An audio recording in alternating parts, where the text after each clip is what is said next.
Hey guys, welcome back to Election Center, and in this video, I'm going to be doing an alternate 1912 U.S. presidential election scenario in which Theodore Roosevelt does not throw his hat into the ring. He does not run for president. And I would like to thank Ed Silva for leaving a comment suggesting this scenario. So yeah, shout out to Ed Silva. Thank him for suggesting this idea. I saw it and I thought it was a good idea. So yeah, Theodore Roosevelt, just for some history here, had been president before, right? Before this. Let's go to the page here on Wikipedia. Not everyone's favorite source, but basically Roosevelt had inherited the president from Calvin Coolidge, won the election in 1904 here, passed on the baton, or sort of his successor, you could say, was William Howard Taft, who was Roosevelt's Secretary of War. And then in 1912, Roosevelt, I guess he was not satisfied with how Taft was doing as president, so he decided to run for the Republican nomination. It used to work where, I guess there was primaries, but there was also, more power just with the delegates themselves. I don't think the general populace had nearly as much power in the nominating process back then. I'm not sure how it was at this point. At one point, I think it was just delegates, no primaries or anything. Yeah, but anyway, Taft got the nomination. Everything said and done. So Roosevelt and his people formed the Progressive Party, also known commonly as the Bull Moose Party, and so Roosevelt, former president, running as a third-party candidate, and he won all these green states here, got 88 electoral votes. In California and South Dakota, though, he got the support of those state Republican parties, so he was the Republican candidate. I know Taft was not on the ballot. You could only write him in if you wanted to vote for him in California, and I think it was the same in South Dakota. All I know is that Roosevelt was the Republican in both of those states, but I don't know if maybe Taft was somehow on the ballot in South Dakota, but we had major vote splitting in this election. Wilson getting 41.8% of the vote. Not really. It's not a majority. It's not even that close to a majority. I mean, it's more than everyone else substantially, but we had a lot of vote splitting. There's also Eugene Debs, the socialist candidate, getting 6% of the vote, and he got votes siphoned away from him by Roosevelt here. They were both kind of running on this sort of anti-monopoly, type platform, and Eugene Debs probably would have gotten more votes here. But I think definitely the vast majority of his votes would have gone to Taft here, and then a marginal percentage, not too significant amount, would have gone to Wilson. But I'm going to start off by giving Taft the state of California, and we'll get to maybe if Eugenie Debs could maybe win a state. But California, let's look at the results here in California. California, remember, Taft not on the ballot. Wilson getting 41.81% of the vote. Roosevelt getting 41.83%. Debs getting 11.68%. There's also this other tiny third-party candidate here getting 3.45%. So, yeah, the vast majority of these votes would have gone to Taft here. So let's just, for the sake of this, assume that roughly the same amount go to Taft. Such a tiny difference, though, and then some more of those going to Debs, right? So perhaps I would actually just barely give this state to Wilson here, California. Let's look at these other states that Roosevelt won, and then we're going to look at all these other states that probably would have been picked up by Taft here because of the lack of vote splitting. Let's look at Michigan. This definitely would have gone to Taft here. These states that Roosevelt won more substantially. So we'll give this to Taft here. And then maybe we even look at Taft's states to see if there would be a change. I think that we would see maybe Minnesota barely going to Taft by a narrow amount. Let's look at South Dakota here. Oh yeah. Over majority for Roosevelt, that's going to go to Taft. And then we got a couple more Roosevelt states here. Pennsylvania might have actually just gone to Wilson here because we have a little bit more of that going to, Debs, probably.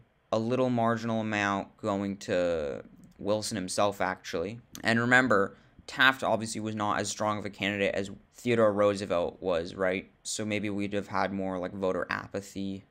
But I would maybe just give Pennsylvania to Wilson, kind of making a bit of a confident or maybe slightly risky call there, but I'm confident enough, and I'm going to give Washington to Taft here. So now Roosevelt's gone. No more electoral votes for him. We'll just delete him from the map here.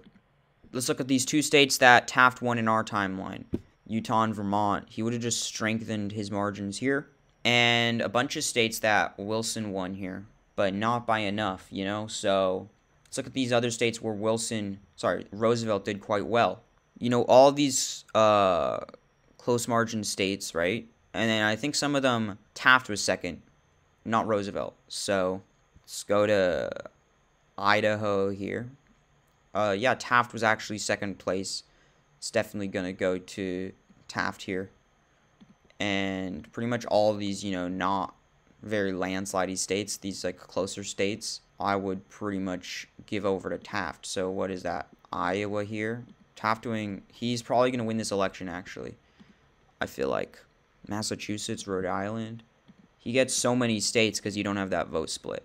And yeah, that vote split just was really detrimental to the non-Wilson candidates. It just hurt them completely. Let's look here, New Hampshire. Already we have Wilson below the 400 mark. Looks like we got all these states here. And I would even say, like, you know, maybe Wisconsin. Let's take a look at the actual percentages in some of these states. Roosevelt did not do very well. This might have not been quite enough. Let's look here. He got 15%. The margin was 8%. I would still maybe say this barely goes to Taft. Wisconsin here. New Jersey, Oregon. Let's take a look at, like, New Jersey here. Oh, yeah. That's going to go to Taft and Oregon as well. Basically, these states that, you know, if the margin's below, like, 9 points, chances are it's going to go to Taft. Montana, Kansas, New Mexico. Not Nebraska there. And so we have Taft at 183 electoral votes already. So now let's look maybe at states for Debs. He got 13% in Arizona here. And I believe his highest margin was like 16.47% out of all the states. So we've got a state like Nevada. Roosevelt getting 28% of the vote here. You guys can see Nevada right here. To Wilson's 40. Taft getting 4th place with 16%, just under. Debs getting 16.5 points here. So no matter what, that's not going to go to Debs, I don't think. But I don't think this would have been enough support here. Let's say like 5% goes to Debs. That's 21 points for Debs. The remaining 20% goes to Taft. That's 35%. Not enough to offset Wilson. Because that's such a crucial thing. Remember, Debs is still in the picture. So, yeah. But there's definitely more states we're going to fill in here for Taft. This is not complete, I don't think. So let's look at more states here. Oh, yeah. 29. So let's make that 51 points here in West Virginia. I'd say roughly. Let me think here. Okay, I think that Taft could pick up West Virginia by a little bit. So yeah, I definitely think that. Because remember, if Taft is really not doing too well and Debs is doing well, it's not like Debs' support is going to transfer over to Taft. So we can't give every state to Taft here where Wilson didn't crack a majority, right? So we're taking Taft out of the picture, but we're not taking Debs out of the picture. That's such an important detail. But yeah, you know, let's check out New York, some more of these big states here. And any state where really Roosevelt and Taft were the two big candidates other than Wilson. Debs was not a major factor. So it looks like New York would have gone to Taft here. And now that we sort of have this new method of sort of, I guess, just looking wherever Taft and Roosevelt are getting enough combined support to overtake Wilson with a nice cushion because, you know, some is going to Debs, that's what we're going to give over to Taft here. So we have a few more states in the bag to give over. You know, Virginia, that's solid Wilson territory, actually, so that's not going to go over to him. The southern states, more or less, really solid for Wilson. We did Oregon here. I would say probably Ohio would go over to Taft. Not North Carolina. That's still pretty solid for Wilson. But yeah, we've got a few more states here to do. Definitely. Did we do Nebraska? That looks like enough. And we have not done Nebraska. So with that, Taft is the winner. And this really just goes to show Taft only got 8 electoral votes. Wilson getting way over 400. Theodore Roosevelt, second place, getting less than 100. It just shows how horrible this vote splitting was for the Republican Party and for Roosevelt. You know, if we took Taft out of the picture, if you decide, you know what, I'll let Roosevelt take this, I'm not going to run, we're canceling my candidacy, then Roosevelt would have done a lot better, right? So it just was such a pain for this election. Missouri, that's pretty close to a majority. We're not gonna. It's not gonna be. That's a little too much for us to give this to Taft. Because their combined support is not going to add up to that number. It doesn't look like some of it being even siphoned over to Debs. It's just not going to be enough there.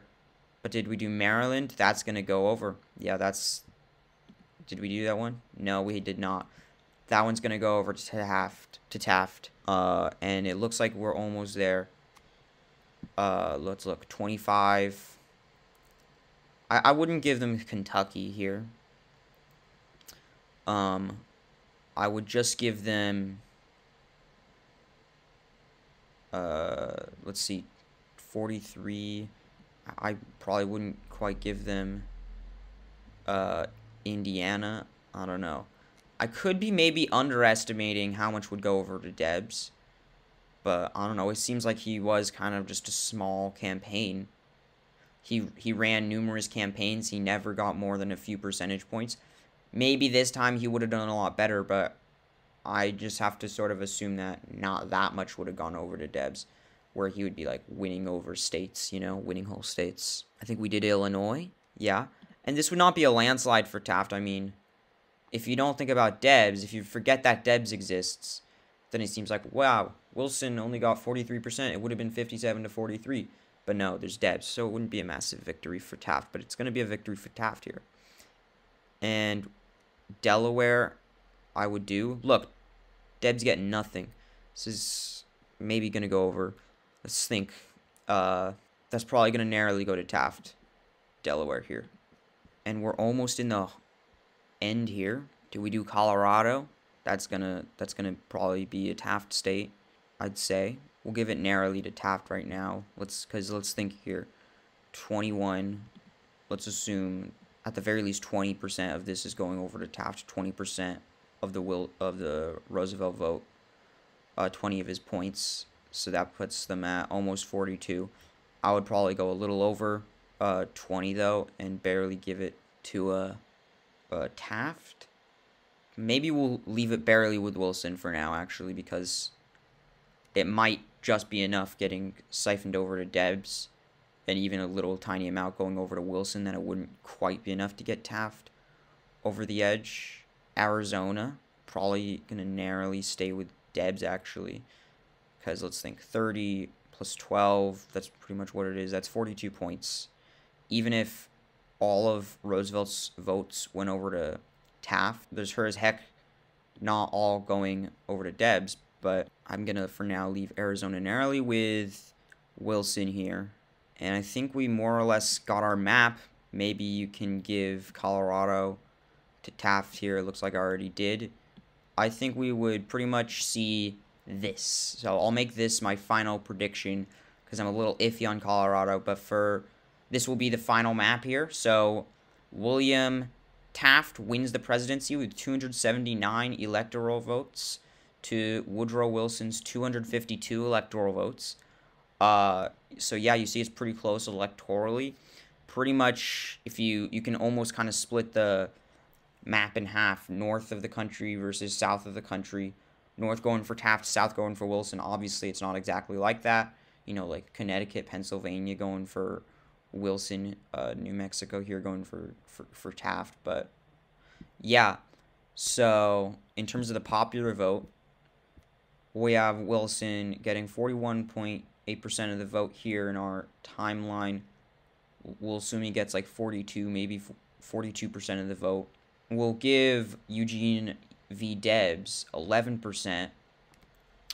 So I guess maybe there's a tiny percentage going over to some other random third parties, but yeah, I could imagine William Taft here getting I guess 46% of the vote, so he'd win the popular vote by like 4 points, and it would be 279 electoral votes for Taft, 252 for Wilson. But yeah, anyway, guys, I hope you enjoyed this video and thought it was interesting, and definitely let me know your guys' thoughts in the comments about this scenario, because I'm definitely interested in knowing your guys' thoughts. This is just real interesting to think about these alternate scenarios, and you know, if you like this type of content I make here on this channel, definitely subscribe to my YouTube channel, because my videos are going to be right up your alley if you're into this sort of thing. But anyway, guys, one last time, hope you guys enjoyed the video, thought it was interesting, and I'll see you in the next Election Center video. Bye, guys.